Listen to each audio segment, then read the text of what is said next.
ನಿಮ್ಮ ಹಳೆ ಒಡವೆನ ಅಧಿಕ ಬೆಲೆಗೆ ಮಾರಬೇಕೆ? ಅಟಿಕಾಗೆ ಕಾಲ್ ಮಾಡಿ 8880 ಅಟಿಕಾ ಗೋಲ್ಡ್ ಕಂಪನಿ.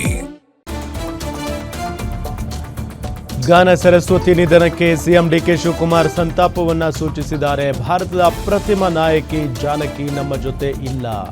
ಜಾನಕಮ್ಮ ಎಲ್ಲ ಭಾಷೆಗಳಲ್ಲಿ ಹಾಡನ್ನ ಹಾಡಿದ್ದಾರೆ.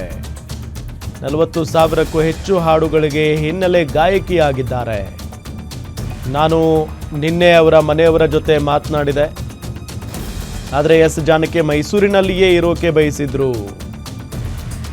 ಇಲ್ಲಿಯೇ ಅವರ ಅಂತ್ಯಕ್ರಿಯೆ ಆಗಬೇಕು ಅಂತ ಹೇಳಿದ್ದಾರೆ ಅಂತ ಹೇಳಿದ್ರು.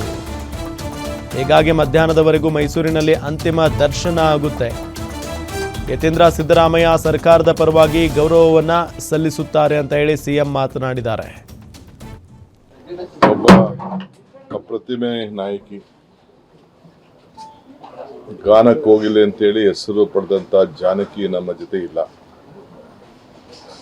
50 ವರ್ಷಗಳ ಕಾಲ ನಮ್ಮ ಸಿನಿಮಾ ರಂಗಕ್ಕೆ ಎಲ್ಲ ಭಾಷೆಯಲ್ಲೂ ಕೂಡ ಅವರು ಸೇವೆಯನ್ನು ಮಾಡಿದ್ದಾರೆ.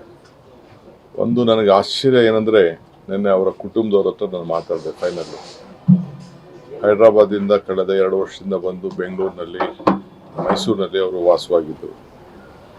ಸೊ 40,000ಕ್ಕೂ ಹೆಚ್ಚು ಹಾಡುಗಳಿಗೆ ಅವರ ಧ್ವನಿಯನ್ನು ಕೊಟ್ಟಂಥ ಏಕೈಕ ನಾಯಕಿ.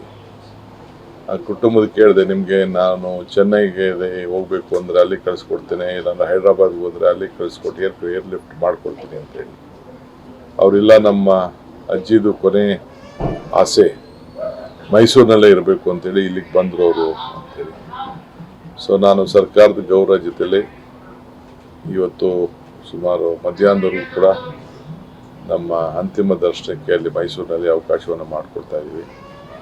ಅದಾದಮೇಲೆ ಸರ್ಕಾರದ ಗೌರವದೊಂದಿಗೆ ಅವರಿಗೆ ಗೌರವನ ಸಲ್ಲಿಸುವಂಥ ಕೆಲಸ ನಮ್ಮ ಡಿಸ್ಟ್ರಿಕ್ಟ್ ಮಿನಿಸ್ಟ್ರು ಇವತ್ತು ಗುಲ್ಬರ್ಗಾಗೆ ಹೋಗಿದ್ರು, ಯತೀಂದ್ರ ಅವರು. ಅವ್ರು ನಾನು ರಿಕ್ವೆಸ್ಟ್ ಮಾಡಿದೆ, ನೀವು ಕ್ಯಾನ್ಸಲ್ ಮಾಡಿ ಆ ಗೌರವನ ಸಲ್ಲಿಸುವಂಥ ಕೆಲಸ ಮಾಡಬೇಕು ಅಂತೇಳಿ. ಅವರು ಅಲ್ಲಿ ಭಾಗವಹಿಸ್ತಾ ಇದ್ದಾರೆ. ಸೊ ಇವತ್ತು 4 ಬಾರಿ ಅವರು ರಾಷ್ಟ್ರ ಪ್ರಶಸ್ತಿಯನ್ನು ಪಡೆದದ್ದನ್ನು ಇತಿಹಾಸ ಪುಟಕ್ಕೆ ಸೇರಿದೆ. ಸೊ 33 ಬಾರಿ ವಿವಿಧ ಪ್ರಶಸ್ತಿಗಳನ್ನು ಅನೇಕ ರಾಜ್ಯಗಳು ಇವತ್ತು ಅವರಿಗೆ ನೀಡಿದೆ. ನಾವು ಕೂಡ ಕರ್ನಾಟಕ ರಾಜ್ಯೋತ್ಸವ ಪ್ರಶಸ್ತಿಯನ್ನು ಕೂಡ ಕೊಟ್ಟು ಅವ್ರಿಗೆ ಗೌರವವನ್ನು ಸಲ್ಲಿಸಿದ್ದೇವೆ. ಸೊ ಇಂಥ ಒಬ್ಬ ಗಾಯಕಿ ಜಾನಕಿ ಅವರು ಬಹಳ ಸರಳ ಜೀವಿ. ಯಾವುದು ಕೂಡ ಅವರು ಲತಾ ಮಂಗೇಶ್ಕರ್ ಯಾವ ರೀತಿ ಅವರ ಸರಳತೆಯನ್ನು ಕಾಪಾಡ್ಕೊಂಡು ಬಂದರು, ಯಾವ ರೀತಿ. ಸೊ ನಮ್ಮ ಭಾಷೆ ಮೇಲೆ, ನಮ್ಮ ನೆಲದ ಮೇಲೆ, ಮೈಸೂರು ಮೇಲೆ ಅವರು ಕೊನೆಯ ಉಸಿರಿನಲ್ಲಿ ಇಟ್ಟಂಥ ಪ್ರೀತಿ ಇದೆಯಲ್ಲ, ನಮಗೆಲ್ಲ